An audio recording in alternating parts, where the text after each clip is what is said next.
Olá, como vai? Tudo bem? Meu nome é Sérgio Luongo, eu sou pastor da Igreja Evangélica Água Viva aqui em Santos, no estado de São Paulo. E hoje eu quero trazer para você mais um tema atual, um tema que gera muitas dúvidas no coração das pessoas, que foi colocado para mim num desses dias como a situação do policial militar, ou a situação de um militar cristão, quando ele tem que, em defesa da sua profissão, em defesa do seu país, atirar numa pessoa e matar essa pessoa. Será que isso é correto? Será que a palavra de Deus permite que isso aconteça?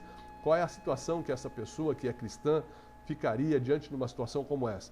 Nosso objetivo aqui é tratar de uma maneira sintética, porque esse é um assunto da ética cristã, que nas nossas aulas, nas faculdades teológicas, levam mais do que 2 ou 3 aulas para se tocar na complexidade desta situação. Mas nós vamos trazer aqui, como objetivo desse canal, uma síntese para que a gente possa entender um pouquinho a respeito disso. Depois, se você tiver mais dúvida, você nos escreve por e-mail, você entra em contato com a gente pode te dar aí uma apostila completa, a gente pode estar fazendo uma ministração na sua igreja, a gente pode estar fazendo uma ministração no seu grupo, para que você possa entender um pouco melhor a respeito disso.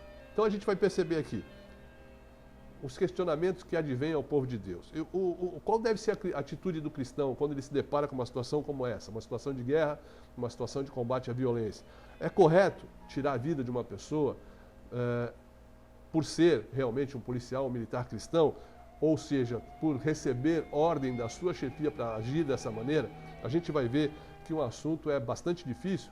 E muita gente pergunta, mas se o assunto é difícil, por que abordá-los? Porque a guerra faz parte do cotidiano, a violência faz parte do cotidiano. E nós temos muitos irmãos em Cristo nossos participando desse momento, como militar ou como policial, que ficam sempre nesse dilema. E a gente precisa esclarecer isso. O que a Bíblia fala sobre guerra? Narrativas de guerra na palavra de Deus são inúmeras narrativas de guerra e que você já deve ter ouvido falar. E a gente vai ver muitas passagens que falam sobre guerra. Mas qual a participação do povo de Deus com relação a essa situação, de guerra ou de combate à violência? Primeiro, na palavra de Deus, a gente vê o povo de Deus participando do combate à violência, ou participando de guerra, quando ele estava sobre um governo teocrático, ou seja, quando Deus era o centro do governo, era Deus que governava a sua nação. Na nação dirigida por Deus, o Senhor mandava esta nação para a guerra para estabelecer os seus princípios de moral, de ética, para estabelecer os princípios do reino de Deus, que são os princípios do amor, o princípio de compaixão, o princípio de moral, e que eram muitas vezes corrompidos por outras nações, e as quais não davam a mínima para a orientação de Deus. Então o Senhor mobilizava um exército para fazer guerra contra essas nações. Quer ver? Deuteronômio capítulo 7, verso 1 e 2, diz assim: quando o Senhor teu Deus houver te introduzir na terra ao qual vais possuir, e tiver lançado fora muitas nações diante de ti, os heteus, os gigazeus, os amorreus, os cananeus, os perizeus, os heveus, os jebuseus, e 7 nações mais numerosas e mais poderosas do que tu, e o Senhor teu Deus as tiver dado diante de ti, para as ferir, totalmente as destruirás. Não farás com elas aliança e nem terás piedade dela. Então a gente vê aqui que o Senhor mandando essas pessoas guerrearem contra as nações impiedosas, essas nações moralmente depravadas, essas nações violentas, que atacavam muitas vezes as nações justas, o povo de Deus, e que foi dado muita oportunidade para que eles mudassem o seu conceito de vida, e eles não o fizeram. A gente vê também o povo de Israel, o povo de Deus, participando de guerra sobre um governo já monárquico, ou seja, sobre um governo, sob o comando de um rei. A nação era dirigida por um rei, o rei estabelecia um exército, coisa que não era na época do governo teocrático. O exército era juntado apenas para a batalha, não existia um exército permanente. Já no governo monárquico, o rei já pagava a soldados para que estes ficassem exclusivamente com essa visão de guerra, essa visão de campanhas de guerra. Então a gente vai ver em 2 Crônicas, capítulo 25, verso 6, Israel já contando com um exército estabelecido, que era pago para fazer esse trabalho de combater a violência, de ir para a guerra. E 2 Crônicas, capítulo 25, verso 6, também de Israel tomou o soldo 100.000 homens valentes por 100 talentos de prata. Então aqui a gente pode perceber que essas pessoas já recebiam dinheiro para estar trabalhando no exército. O exército já era uma profissão, já era lá uma maneira de ganhar dinheiro. Então a gente já vê que nesse período o propósito de muitas guerras já não era mais estabelecimento da moral, estabelecimento dos princípios do reino de Deus, estabelecimento da justiça, mas já tinham aqui muitos desejos humanos de querer ampliar os seus territórios, de querer ter mais interesses pessoais para fazerem guerras. Mas você pode estar perguntando, mas qual é a relação de Deus com as guerras? Então a gente já falou aqui que a Bíblia está repleta de textos que falam sobre a guerra, e a Bíblia chama o Senhor de homem de guerra, capitão de guerra, e a gente vai ver aqui que existe um texto em que mostra que foi Deus que ensinou o povo a guerrear.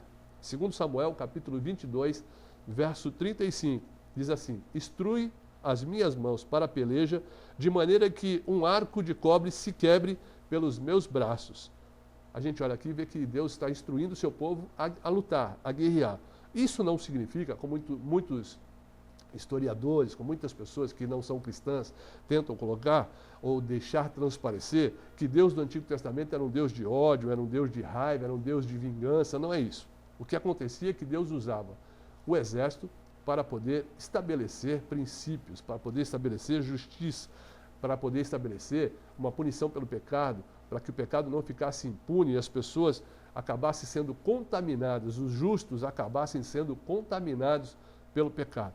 Há detalhes que as pessoas elas não compreendem. E o primeiro é que Deus nunca se alegrou com a morte de um infiel, de um ímpio, de uma pessoa como esta que nós já vimos aqui. Em Ezequiel, capítulo 18, verso 23, diz assim: desejaria eu de qualquer maneira a morte do ímpio? Diz o Senhor Deus, não desejo antes que ele se converta dos seus caminhos e viva. Então a gente vê aqui que a guerra sempre foi a última decisão de Deus, a última opção de Deus. Sempre antes de tomar essa atitude final, foi dado tempo às pessoas, às nações, condições para que todos se arrependessem daquilo que estavam praticando, que fossem orientados que aquilo não agradava a Deus, para que eles pudessem mudar a situação, mudar de vida, mudar a sua maneira de viver. Olha o que diz Gênesis capítulo 15, verso 16. E a quarta geração tornará para cá, porque a medida da injustiça dos amorreus ainda não está cheia. Veja que Deus deu 4 gerações aos amorreus, ou seja, centenas de anos. Alguns dizem que naquele tempo a geração era de 60 anos, então a gente seria 240 anos. Se a gente considerar hoje uma geração como a de hoje, de 100 anos, seriam 400 anos em que a palavra foi pregada, a instrução foi dada para que as pessoas mudassem de vida e elas continuavam praticando tudo aquilo que desagradava a Deus. Então você vê que não era uma atitude de ira, não era uma atitude de raiva, não era uma atitude intempestiva, mas era uma última tomada de posição para quem já tinha sido dado várias oportunidades de mudança. Qual seria então a relação entre Jesus e as guerras? O que o Novo Testamento fala sobre isso? A gente vai ver aqui que a primeira vontade de Jesus e a sua direção para a vida do cristão era procurar a paz, viver em paz, batalhar pela paz. A gente vê em João capítulo 18, verso 36, respondeu Jesus: o meu reino não é deste mundo. Se o meu reino fosse deste mundo, pelejariam os meus servos para que eu não fosse entregue aos judeus. Mas agora o meu reino não é daqui. Jesus, quando foi entregue aos judeus para ser crucificado, para que fosse julgado, poderia clamar e o Senhor, através da força, da violência, dos exércitos celestiais, ter causado uma tremenda revolução militar naquele momento. Mas Jesus disse que esse não era a sua vontade. A ideia principal de Jesus, o uso da força militar por Deus, o uso dos exércitos, nunca teve o intuito de fazer violência por violência. Jesus queria sempre defender a justiça, o bem, os homens de bem, a vida das pessoas. Por isso, quando não havia outra maneira, quando todos os outros meios já haviam se esgotado, havia então a operação militar, a luta para fazer com que isso acontecesse. Aí você pode estar perguntando, mas há vários textos no Novo Testamento que se utilizam de figuras, de palavras militares para caracterizar o cristão. O que significa isso? Será que a palavra de Deus fala a respeito disso? Então, é possível que a gente deva agir com violência? Você vai ver que esse uso desses termos militares, como soldado, como homem de guerra, como pessoas que deveriam se portar dessa maneira, devem-se a demonstração de como é importante uma vida cristã comprometida, eficiente, que seja treinada naquilo que faz para combater uma luta espiritual. Por isso se usava a figura militar, a figura de um soldado, para que a gente pudesse estar se preparando da mesma forma que o soldado se prepara para uma luta física, para a gente pudesse estar se preparando para uma luta espiritual com armas espirituais. Olha só o que diz 2 Timóteo capítulo 2, verso 3. Sofre, pois, comigo as aflições como um bom soldado de Cristo. Ou seja, as aflições que Cristo passou aqui, passou porque veio pregar o amor, a palavra de Deus, e muitos interesses batalharam contra ele, e ele está falando, olha, sofre comigo como um bom soldado. O que faz o bom soldado? Batalha, luta até o fim, é perseverante, é uma pessoa que não desiste da sua incumbência, da sua tarefa, e ele está dizendo isso dessa maneira. 1 Timóteo capítulo 1, verso 18. Este mandamento te dou, meu filho Timóteo, que segundo as profecias que houve acerca de ti, milites por elas a boa milícia. Ou seja um bom soldado, seja alguém que se dedique, seja alguém perseverante naquilo que é o seu objetivo aqui, a luta espiritual, de ser um servo de Deus que está comprometido com as coisas de Deus e tenta passar isso para as pessoas, sempre visando bem a justiça e a vida. A gente jamais vê na palavra de Deus o Senhor se desviando do enfoque principal da sua mensagem, que era a paz. Olha o que diz Efésios, capítulo 6, verso 15. E calçados os pés na preparação do evangelho da paz. Olha que coisa interessante. Sempre a ideia foi de trabalhar pela paz. E aí você vem, de novo, talvez, se questionando aí interiormente. Então, qual deve ser a participação do cristão numa guerra, ou um policial militar, na luta contra a violência? Qual é a visão ética cristã a respeito disso? Deve o cristão participar das guerras? Deve o cristão lutar contra a violência como um policial militar? Irmãos, pela palavra de Deus, a gente entende que os soldados, os policiais militares, devem participar das guerras que são consideradas guerras justas, como é a defesa da nação contra invasores estrangeiros, a defesa das pessoas contra a violência, a luta contra a criminalidade, para que a gente possa manter a segurança pública, para que a gente possa manter as pessoas protegidas contra os malfeitores que se levantam no crime organizado, de uma maneira geral, para atentar contra essas pessoas. Então o policial deve participar, o policial cristão deve participar. Entendo também que a cabeça do policial cristão, do militar cristão, deve ser a mesma que a palavra de Deus nos ensina, que o tirar a vida de uma pessoa, que o puxar o gatilho, que o matar, deve ser sempre a última opção. Ela deve vir sempre como última opção. A gente deve sempre tentar preservar a vida, mas quando a sua própria vida está em jogo, quando a vida das pessoas de bem estão em jogo, aí sim, numa situação extrema, ele pode e deve fazer isso, tirar a vida das pessoas para proteger a vida, para proteger os inocentes, para proteger a justiça. Não há nenhuma contradição e não há nenhum pecado nisso. Ninguém deve matar ou ferir as pessoas pelo simples fato de ser um policial, ou de ser um militar, ou de ser uma autoridade, mas sim sempre visando proteger a vida de pessoas, sempre visando ser esta a última opção, e aí sim ele deve usar. Há uma passagem bíblica muito interessante que fala de pessoas descumprindo a ordem de um governo, quando a ordem é injusta, quando a ordem contraria o senso de justiça, o senso cristão, essa ordem não deve ser obedecida. Então a gente sabe que há muitos governos, há muitos chefes que fazem alguns pedidos que são contra a visão bíblica, contra a visão da moral, contra a visão daquilo que é justo. Aí sim, o policial militar não deve cumprir essas ordens. E há uma passagem na Bíblia que mostra isso claramente. Pessoas que se negaram a cumprir ordens que eram injustas, ordens que não deveriam ser cumpridas porque eram moralmente incorretas, e o Senhor Jesus não os condena.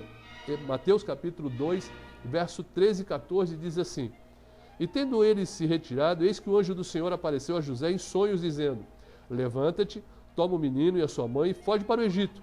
E demoraram-se lá até que eu diga, porque Herodes há de procurar o menino para matar. E levantando-se ele, tomou o menino e a sua mãe de noite e foi para o Egito. A gente vê aqui que as parteiras hebreias tinham recebido uma ordem de matar todos os recém-nascidos porque Herodes tinha medo de perder o seu governo. E as parteiras hebreias não fizeram isso, se negaram a fazer isso. E aí o Senhor avisa José para que fuja com o menino Jesus, para que não passe por esse sufoco de ver aí a vida do menino em jogo. Mas as parteiras hebreias recusaram-se a cumprir essa ordem, uma ordem governamental, porém uma ordem injusta. Portanto, irmão, dependendo da ordem, você deve mesmo descumprir essa ordem. A gente deve obedecer o governo que é instituído por Deus quando essas decisões não contrariam a moral, a justiça e a palavra de Deus. Existem nas Escrituras orientações a respeito do uso da força física, principalmente para a autodefesa, para a justiça da causa, mas nunca para uma situação de injustiça ou uma ordem moralmente incorreta. Irmãos, nós vamos ver agora algumas passagens que nos mostram a permissão pela palavra de Deus, a permissão de Deus para que a gente possa conter a violência, conter aquelas pessoas que não querem uma convivência pacífica, se livrar dos agressores injustos, através do uso da força física. Eu quero ler com você 1 Samuel, capítulo 23, verso 1 e 2, que diz assim: Foi anunciado a Davi, dizendo: Eis que os filisteus pelejam contra Keila e saquearam as eiras. E consultou Davi ao Senhor, dizendo: Irei eu, lutarei contra estes filisteus? E disse o Senhor: Vai e ferirás os filisteus e livrarás a cidade de Keila. Então a gente percebe aqui que, como não havia outra solução, o Senhor permitiu que fosse usada a força física, a violência contra estas pessoas que injustamente atacavam a cidade de Keila. A gente precisa entender uma coisa: é uma posição difícil, mas é uma posição que tem que ser tomada. A gente não pode ficar omisso diante do mal. O cristão, ele não pode ficar omisso diante do mal. A gente tem que se submeter aos governos, exatamente, aos governos que estão debaixo da moral, da justiça e debaixo da palavra de Deus, dos ensinamentos e mandamentos de Deus. Quando eles fogem desse ensinamento, desse mandamento, a gente não deve obedecê-los, porque isso confronta com aquilo que nós somos ensinados por Deus. O governo deve ser sempre obedecido, mas quando ele está numa posição de submeter-se aos padrões éticos, morais, de justiça, de bem, conforme ensinam a palavra de Deus. O governo não pode, não tem poder, nem autoridade, nem o direito de dominar a vida religiosa do homem. Você tem a sua opção religiosa e você deve fazer isso prevalecer na sua vida, independente das ordens, como há em muitos países por aí, ordens para se cultuar ou não em determinada religião. Nós não podemos fazer isso. Apesar de todas essas posições, apesar de a gente ver que a Bíblia não condena o uso da violência em determinados casos, nós devemos entender que a mensagem de Jesus, a mensagem da palavra de Deus, é que o cristão deve sempre procurar a paz. O ponto de honra, a nossa luta maior é pela paz, por uma sociedade mais justa, por uma sociedade principalmente temente a Deus, mas por uma sociedade em que haja uma convivência pacífica. Olha o que diz Tiago, capítulo 4, verso 2. Cobiçais e nada tendes, matais e sois invejosos, e nada podeis alcançar.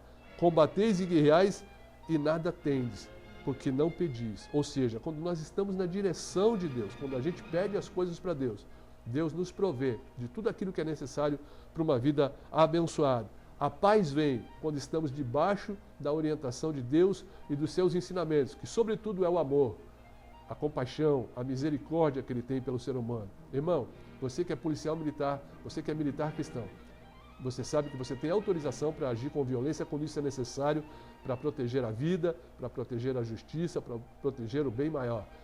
Mas você sabe também que essa deve ser a sua última opção, de puxar uma arma e dar um tiro ou matar uma pessoa, deve ser sempre a última opção. Quando isso não tem mais outra solução, aí sim, você pode fazer uso disso e o Senhor, com certeza, não condenará uma atitude como essa, que é uma atitude de buscar sempre, não ficar omisso diante do mal.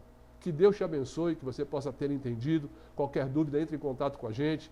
Nossos endereços vão aparecer aí na tela. Estamos à disposição para tratar com você sobre diversos assuntos. E se você tem alguma sugestão sobre algum assunto, envie para nós também. Use o nosso e-mail, envie para nós e nós vamos abordar esse tema para trazer mais elucidação sobre esse assunto na sua vida. Que Deus te abençoe, uma boa semana em nome de Jesus.